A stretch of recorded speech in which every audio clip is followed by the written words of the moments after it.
ఇప్పుడే జీ5 app download చేయండి. చూడండి మీ ఫేవరెట్ టీవీ షోస్ ఎప్పుడైనా ఎక్కడైనా. ఫేస్ సరిగా లేదు కానీ ఈ వ్యక్తి మాత్రం రమేష్ గారే. ఫేస్ తెలియనప్పుడు అది రమేష్ అని ఎలా చెబుతున్నావు?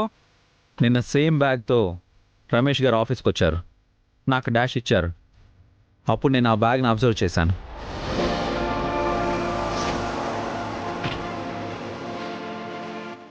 సారీ అండి.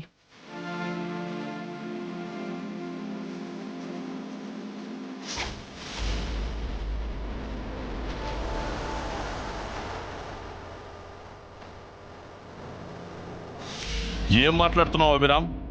మొన్న నా రింగ్ విషయంలో కూడా ఇలాగే అన్నావు. ఒక బ్యాగ్ని పోలిన బ్యాగ్ ఇంకోటి ఉండదా? అవును, ఒక బ్యాగ్ పట్టుకుని నన్ను దొంగ అని ఎలాగంటారు? బ్యాగ్ ఒకటే సాక్ష్యం కాదు రమేష్ గారు, మీ సంతకం కూడా సాక్ష్యమే.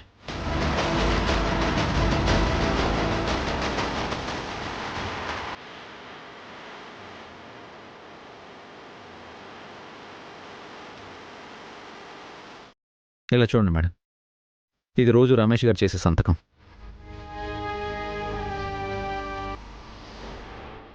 ఇది బ్యాంక్లో తన అమౌంట్ డిపాజిట్ చేసినప్పుడు సంతకం. రెండు టాలీ చేసి చూడండి మేడం.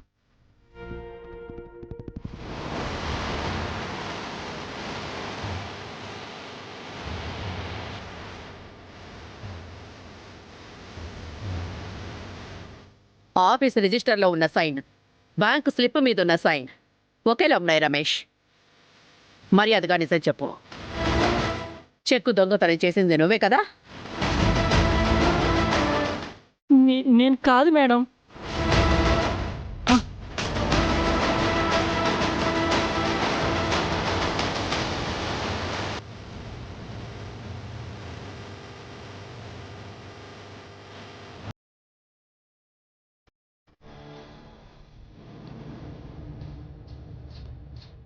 నిజం చెప్పకపోతే నేను ఇక్కడే చంపేస్తాను. నీ వల్ల నేను మా ఆయన నిందలు పడ్డాం, అవమానాల పాలయ్యాం. చెప్పు, చెప్తావా లేదా? చెప్తాను మేడం.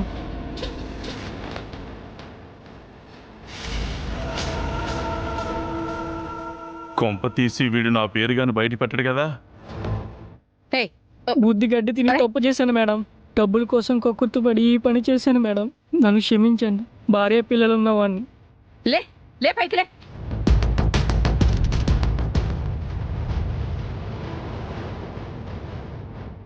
ఇంత పెద్ద దొంగతనం ఇతనొక్కడే చేశాడు అంటే నమ్మబుద్ధి కావడం లేదు.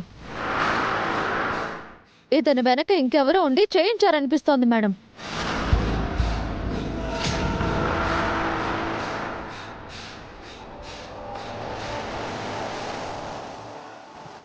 నీ వెనక ఉండి నిన్ను గైడ్ చేసింది ఎవరు? ఆ అసలు నేరస్తుడు ఎవరు? నిజం ఇక్కడ చెప్తావా లేదా పోలీస్ స్టేషన్లో చెప్తావా రమేష్? తొందరపడకపోతే నా పేరు బయటకు వచ్చేలా ఉంది. చెప్తాను మేడం. రై నమ్మక ద్రోహి, ఎంత పనిచేసావురా? నీకు డబ్బులు అవసరమైతే నేను ఇస్తాను కదరా. దొంగతనం చేస్తావా? వసు మేడం గారిని, అభిరామ్ని అనుమానించేలా చేస్తావు కదరా. నిన్ను రై, నీ కాళ్ళకు దండం పెడతానరా. నా పేరు మాత్రం బయట పెట్టద్దు. నీకెంత డబ్బులైనా ఇస్తాను. నన్ను కాపాడరా. రేయ్, ఆ డబ్బులు ఎక్కడ దాచావురా? చెప్పు, ఏం చేసావు వాటిని? ఆఫీస్ రూమ్లోనే దాచిపెట్టాను సార్. స్టోర్ రూమ్లో ఉంది బ్యాగ్. ఏయ్ సార్, వెళ్ళి ఆ బ్యాగ్ తీసుకురా. అలాగే సార్.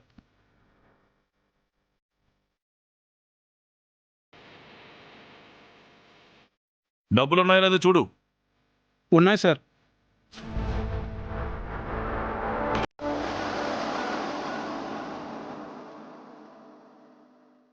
మళ్ళీ కంటికి కనిపించుకో. నేను డిస్మిస్ చేస్తున్నాను. Get out. ఆగండి.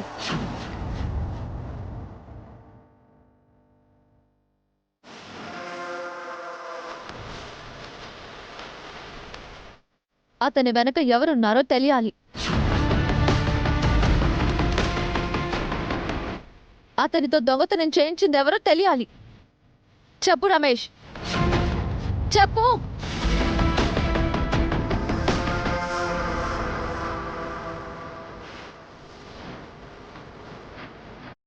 నా వెనకాల ఎవరూ లేరు మేడం. నేను ఒక్కడిని ఈ దొంగతనం చేశాను.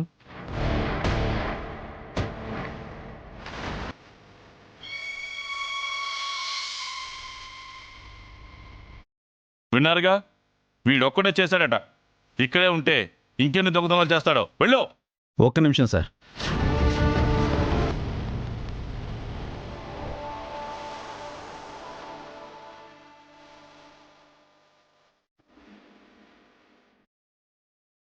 మేడం, భార్య పిల్లలు ఉన్నారని చెప్తున్నాడు. డబ్బులు కూడా తిరిగి ఇచ్చేశాడు. ఉన్న పళంగా ఉద్యోగంలో నుంచి తీసేస్తే పాపం ఇబ్బంది పడతాడు మేడం. దీన్ని మొదటి తప్పుగా క్షమించండి మేడం. అది చెప్పడానికి నువ్వెవరు? తనలాగే భార్య బిడ్డలు ఉన్న ఒక మధ్యతరగతి వ్యక్తిని.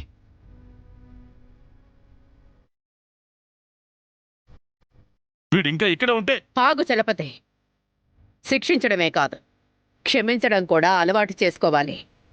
చెక్ విషయంలో మాటలు పడింది, అవమానాలు పాలయింది అభిరామ్ వసూలు. మంచి మనసుతో వాళ్లే క్షమించినప్పుడు మనం క్షమించలేమా? హఠాత్తుగా ఆస్తులు ఉద్యోగం పోతే ఆ కష్టాలు ఎలా ఉంటాయో అభిరామ్ వసూలకు బాగా తెలుసు.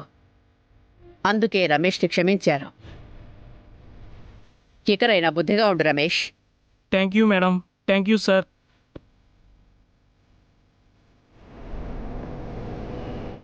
అభిరామ్, వసు, కంపెనీ తరపున మీ ఇద్దరికి నేను సారీ చెప్తున్నాను. మీ గురించి తెలిసి మిమ్మల్ని అనుమానించి అవమానించాం. దయచేసి నన్ను క్షమించండి. మేడం,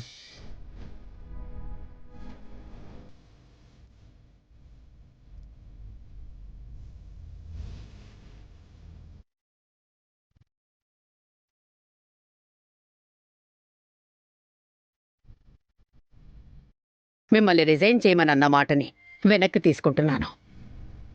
మీరు మా కంపెనీకి కావాలి. కంపెనీకి మీ అవసరం ఎంతో ఉంది. మీ ఉద్యోగాలను మీరు కొనసాగించాలని కోరుతున్నాను. Please, this is my request. Thank you, madam.